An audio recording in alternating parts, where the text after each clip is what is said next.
We have a unique and interesting air conditioner in our box truck camper here that some of you might find interesting for van life, RV life, nomadic life, maybe even if you have a property where you need to put some air conditioning in a trailer or in a shed or something like that. This is made by Turbro. It's the Lapland model, but what's kind of unique about it is that they call an under cabinet or under bench design. And so you can see it here. It's actually under my bed in this case, so we can also call it an under bed design.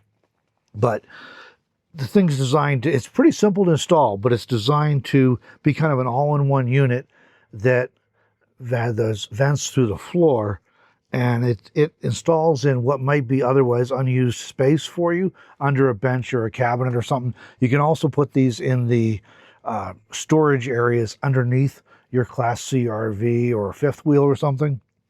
So as you can see, there's 3 hoses that come out of it, and these allow you to duct your cold air around to different parts of the your rig, your vehicle. We're still experimenting with the best option is to duct those, where to end those ducts in our rig, but it lets you get it into 3 different places, which is great, and it's very flexible that way. We did an install video about this, I think about 1.5 years ago or close to that. So this is our second full season, cooling season, summer season, using this air conditioner, this Turbro Lapland AC. Well, we started our build project on this truck last year. We started in March, and somewhere relatively early in that, as soon as it started warming up, we had multiple companies reached out to us about doing a review on an air conditioner. Turbro was one of them, and they offered to send us this. So full disclosure, they did send us this last year, earlier in the year, and we did a video about installing it. And now we've been using it all of last summer, and we're now into August, I guess the second week of August as I'm recording this, 2026. So we feel like we've really put it through its paces now. And that's one that I always hate doing an early review and then not following up on it, because you don't really know as a viewer. You're watching the video, but you're like, okay, that's great. It worked out of the box. Does it still work after you've been using it a lot? And we had a fairly warm summer last year in Wyoming. This year has been scorching. 2026 has been scorching. It has been, we're in August now. The news just last week was reporting that July 2026 was the hottest month on record in Wyoming. Not just the hottest July, the hottest month period. And so far we're on track to be 2026 is on track to be the hottest year in Wyoming ever. So I say that just to point out that we've really had a chance to test this. We haven't been in 70-degree weather telling you the air conditioner works great. And I've seen some videos like that on YouTube where somebody's like, well, yeah, it seems to be working great, but it's only 70 degrees. Well, we've been having 100+ degree temperatures many days this year. It's been insane, and we've been really working this thing. So I feel like we can give you a solid review. I have it turned off right now to hopefully you can hear me. It's not that loud as far as air conditioners go. It's a lot quieter than the rooftop air conditioner in our travel trailer was. It's quieter, I think, or on par with, but I think quieter than a portable unit my parents have in their house. So it's pretty quiet as far as air conditioners go. The case is kind of like wrapped in foam. I think that helps. But like I said, basically, as far as installation, you need a 120-volt outlet to plug it into, and you got to cut a couple holes in your floors. The great thing is they send you with a big paper template. It reminded me of, like my mother does, sewing and quilting and things, and it reminded me of the sewing patterns. So you lay it down on the floor and you can mark out and drill out and then cut out your holes. It wasn't too bad. You do have to cut holes in the floor of your vehicle, but honestly, any air conditioner you want to install, you're going to have to cut holes in your vehicle.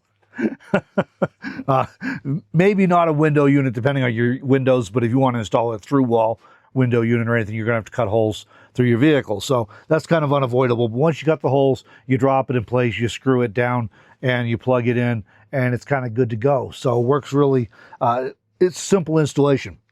This thing blows extremely cold air out of all 3 vents. I mean, you can't really sit in front of it or hold your part of your body in front of it too long because it's truly very cold. It's a 10,000 BTU air conditioner. In a van, I used to have a 5,000 BTU, and it was definitely underpowered in a van during really hot weather. But this is a 10,000 BTU. You're generally going to kind of be in the 10,000 to 12,000 BTU range for RV or van air conditioners. I think our trailer had a 13.5 in it, but that's a little bigger than you usually see these days. If you start moving much bigger than that, you're getting into like 240 volt systems. So you generally don't see anything too much bigger than about 12,000. But this is 10,000. On the really hot days, we basically have found that to get the best results out of it and to keep it the most comfortable in the truck, we want to, whatever the south side windows are, we want to cover. We actually sometimes even put reflectix in the windows to bounce the heat out. That helps a lot. And we want to start it a little bit before it gets super hot in here, so it's not trying to play catch up. And then, you know, we do that. And even on the warmer days, we're in Wyoming, so it's dry. So even on the warmer days, as soon as the sun goes down, we can generally shut it down and open the windows. But it really does make a difference on these hot days. Our truck is 8x16, about a 7-foot ceiling. You would definitely, if you had a bigger rig, I think you'd want to go to something a little more powerful. I know Turbro has some like 12,000 BTU units, but you might go a little more powerful. Or if you have a bigger rig, quite a bit bigger rig, a lot of people end up doing 2 air conditioning systems, one for the front and one for the back. So this is our Turbro Lapland 10,000 BTU AC. It's like I said, it's kind of unique in that it's an under cabinet or under bench design, and that was convenient for us because, in part, because we were still doing the build and we weren't sure where we wanted everything. So we were able to stick it out of the way and basically with storage space. I still can stack some stuff on top of it when it's in use. It's got a vent in the front. You don't want to block. You want to clean that off once in a while to get the dust off of it, because it does get dusty, but it's easy to access because it's inside. These vents do turn and dial, so you can direct the air wherever you want it, which is convenient. We have found too, sometimes we'll do, that helps a lot for us, and this is might have to do with the way we've got the things positioned, but we'll sometimes put a little 12 volt or USB fan somewhat near the vents and kind of boost the push and get them a little further out. And that really, that air getting pushed along them, but that little fan is very cold. So that's nice too. I'll mention too that this does have a 9,500 BTU heat pump on it. If you're not familiar with heat pumps, it's super oversimplified explanation. But basically your air conditioner is running backwards so you can get heat out of it, which is cool. I'll talk more about that in a video closer to fall. I'm going to do some videos about heating this rig and how we do that, and we'll talk about that. But it is a regular part of our heating strategy. In terms of electricity usage, this thing pulls around 700 to 800 watts when it's running on full blast. It is an inverter compressor, and what that means is that it can kind of spin down and it uses less energy once it gets good and cool in here. It'll use less energy. With a heat wave we've been having, it's pretty much pulling 700 or 800 watts. That means I can run it off batteries or off a power station in theory, but it doesn't last. And I have done it just to make sure I can do it, but it doesn't last terribly long with the amount of battery reserves we have and the solar I have coming in. We only have, right now we have 400 watts on the roof. We'll be putting more on. So if you have enough solar and you have a big enough battery bank, you can definitely run this off of solar and batteries, and it's around, I think it's in line with other systems, like the mini split systems I've seen. They're around 700 or 800 watts, so it's kind of consistent. My little 5,000 BTU window unit I used to have in the van, I think that pulled about 400 watts, but there's no way a 5,000 BTU would cool a truck this size, so we'd have to have at least 2 of them anyway. So we're pleased with that. Most of the time, the bottom line is if we need to be running the air conditioning, we just make sure we're plugged in. And if we may eventually get to a point where we can have enough solar and enough batteries to where we can run this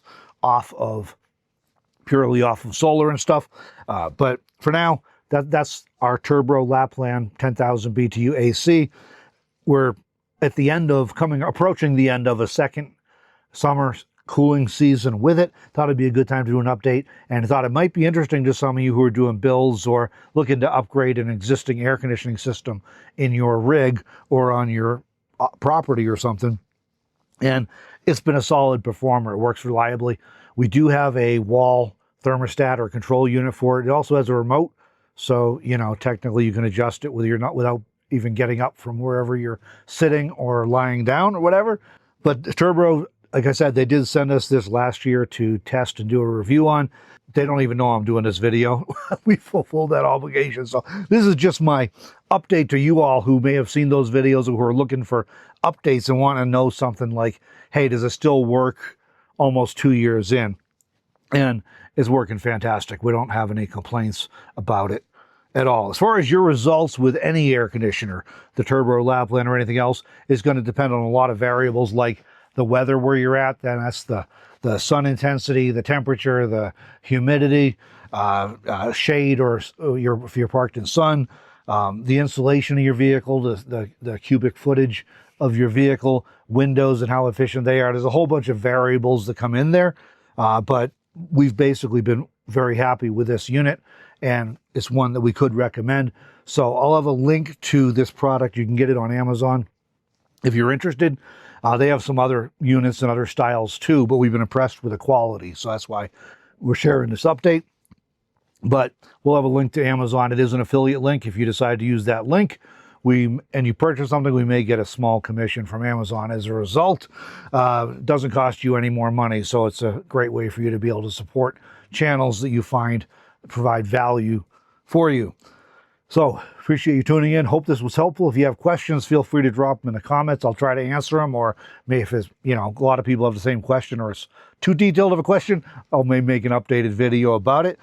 But that's our Turbro Lapland 10,000 BTU air conditioner, under bench / under cabinet / under bed design.